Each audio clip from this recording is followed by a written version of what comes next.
안중근 의거의 역사적 비밀에 대해서 말씀드리려고 합니다.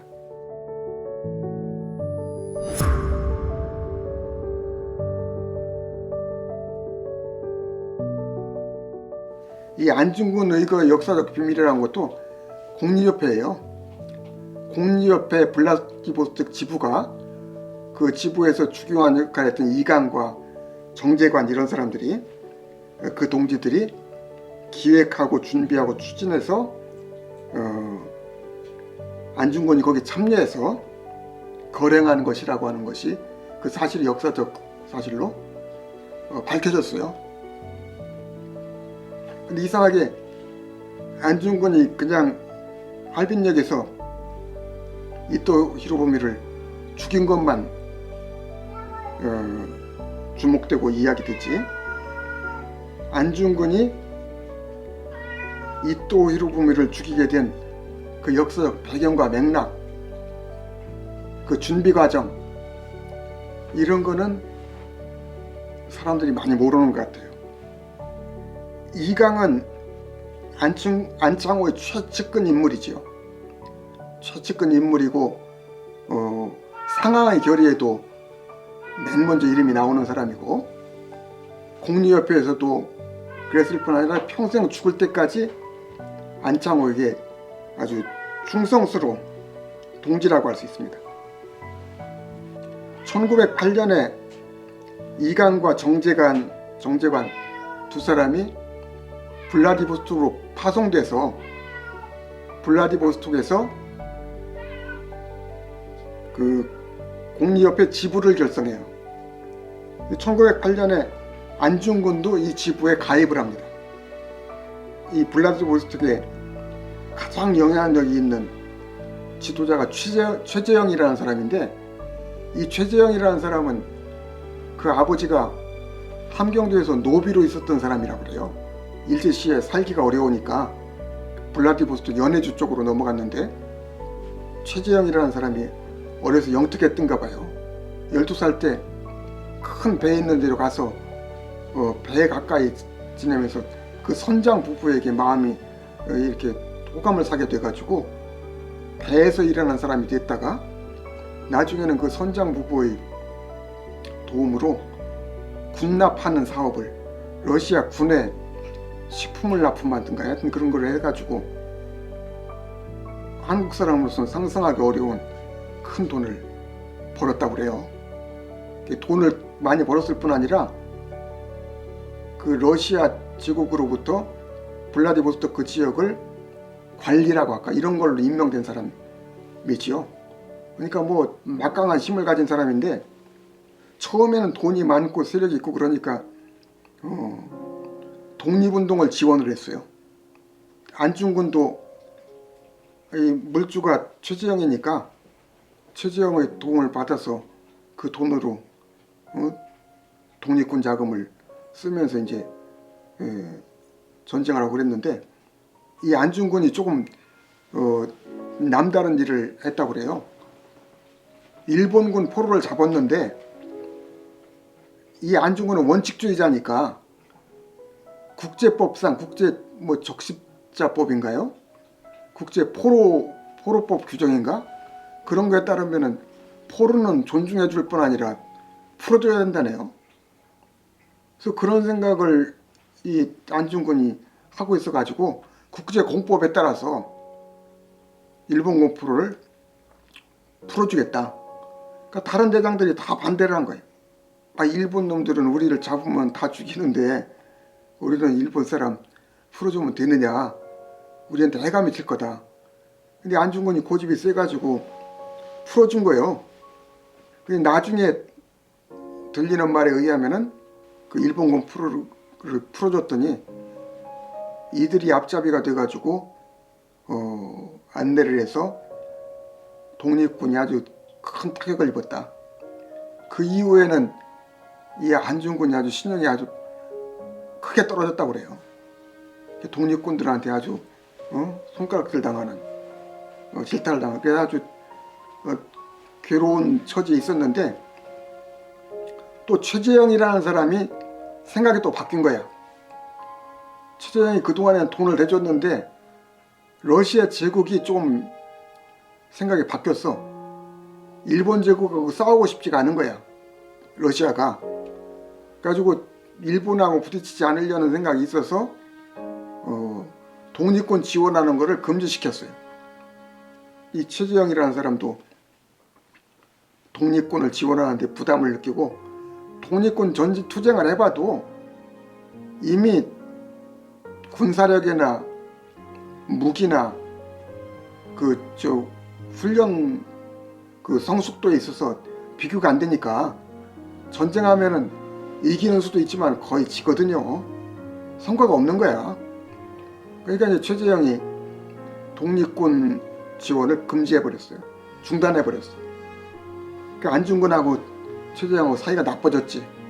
처음에는 굉장히 안중근이 최재형을 높이 평가했는데 독립군 투쟁에 반대할 뿐 아니라 돈도 안 주고 그러니까 나쁜 놈이라고 해가지고 제거 대상으로 생각하기도 하고 그랬거든요.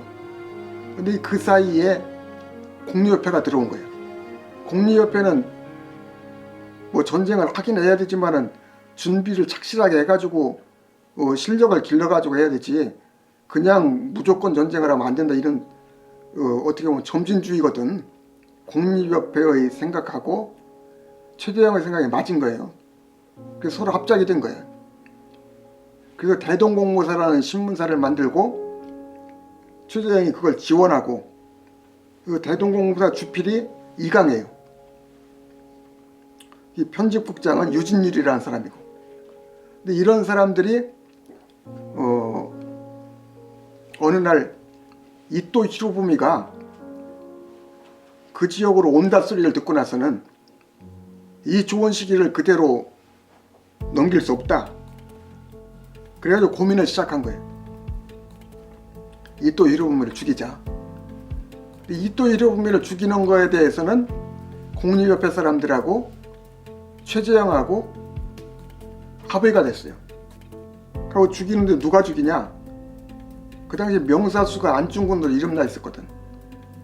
또 총잘 쏘는 사람은 또 우도순이라는 사람이 있었고, 다 안중근이 적임자라고 생각하고 있었는데 서로 인해서 안중근을 부르자.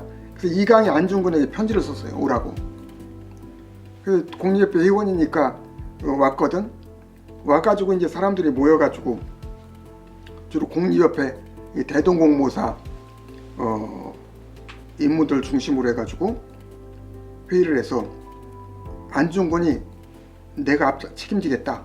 자기가 책임자로 나서고 우두순도 여기 가담해서 협력하자.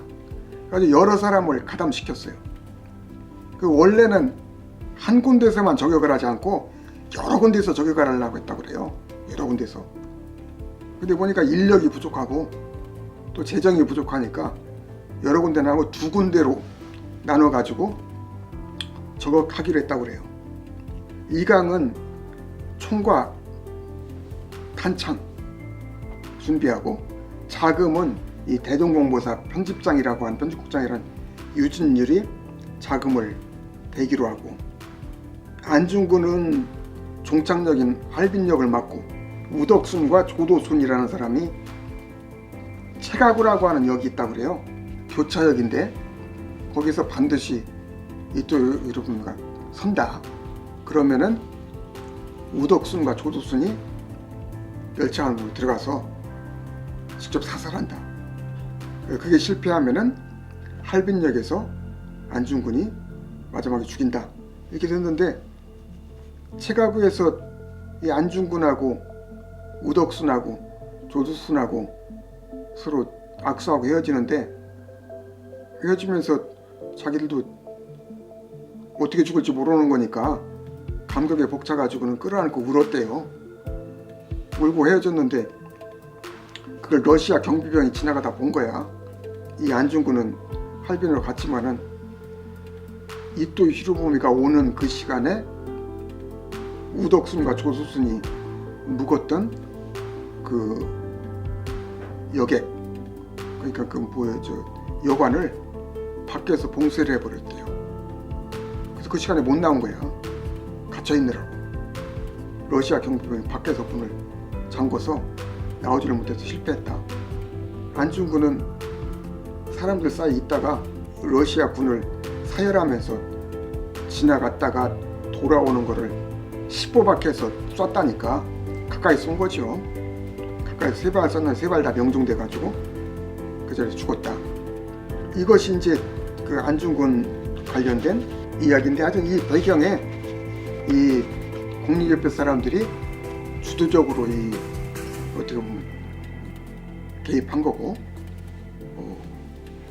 안중근이 재판받는 과정도 변호사 비용이라든지 여러 가지를 그쪽에서 대가지고 뒷바라지를 하려고 했는데, 원래 전략은 안중근을 러시아에서 재판받는 걸로 하려고 했는데 그게 안 됐는가 봐요. 러시아에서 그냥 넘겨줘 버린 거지. 러시아에서 넘겨준 거야. 일본군에게 재판받느라고 제대로 지원을 제대로 못했다, 그런 얘기가 있고, 당시에 이 공립협회가 이렇게 겉으로 드러나지 않은 거는, 이 당시에는 이런 일을 일으키고 나면은 그 배우는 숨기려고 하는 노력을 굉장히 치열하게 해야 되니까, 안중근도 그렇고 주변 사람들도 그 배우를 숨기려고 무지 애를 썼지요. 그러니까 배우가 드러나지 않았던 건데, 그러나 여기에 대한 그 연구가 상당히 이루어져 있어요. 외국어대학교 역사학 교수인 반병률 교수는 러시아에서의 안중근의 항일 독립운동에 대한 재해석, 또 최재형과 안중근, 그래서 이 문제를 아주 깊이 다루고 있어요. 또 이명하 박사가 안중근과 이강이라는 글을 썼고, 또 우덕순이라는 사람이 회고와 증언이 있고, 또 유동화의 회고와 증언, 또 안중근의 제자인 이전이라는 사람이 안중근을 평전을 썼는데 거기도 나오고, 또 최근에는 이건상이라고 하는 전남일보 기자가 올해 1월 7일에 안중근 항일루트 이토 격살은 공립협회 블라디치의 비밀 프로젝트였다, 이렇게 아주 자세히 제보하고 있으니까 역사적으로 이건 아주 틀림없는 사실일 거예요. 사실인데 사람들에게 알려져 있지 않지. 그러니까 공립협회가 얼마나 요소에 깊이 개입했고 중요한 역할을 했는지 알 수 있죠.